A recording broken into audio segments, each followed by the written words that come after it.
Tinolang manok para sa hapunan. Tara, hapunan naman. Magluto tayo ng ating hapunan. Magtinolang manok tayo. Konting-konting mantika. Ginisa ko ang sibuyas, bawang at luya. Ayan po ako magtinola. Ayan natin yung tanlad.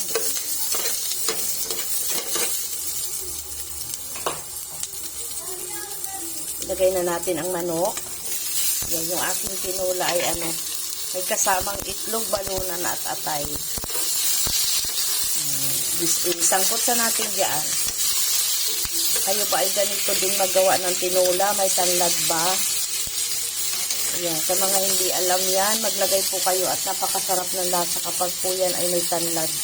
Tanggal na tanggal ang lansa ng manok. Tayo ng asin. Kunting patis. Yan.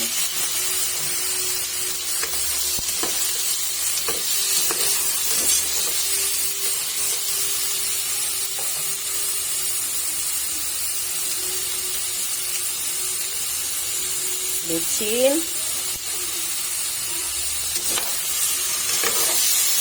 Sangkot-sangkot sa lang muna dyan. Sangkot sa. Yan lang muna natin ang konting sabaw.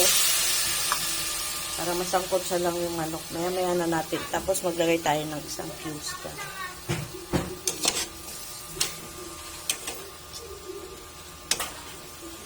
Sarap. Yan, dahil siya ay nasangkot sa na, lagyan na natin ng tubig. Ayan, may itlog po. Sinabay ko na yung paglaga ng itlog dyan.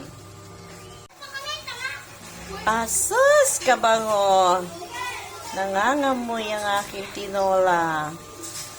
Yan, wait pa natin dahil ay palambot-lambutin pa natin yung ating manok.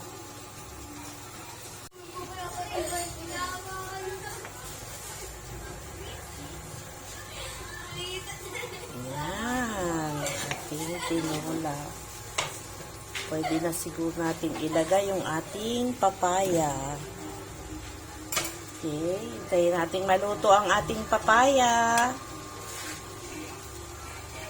Bago natin ilagay ang kasunod na gulay. Yan, okay na ang ating tinola. Luto na siya, luto na ang itlog, luto na ang papaya. At may tama na rin siyang lasa. Ilagay na natin ang ating panghuling gulay. Ang ating malunggay.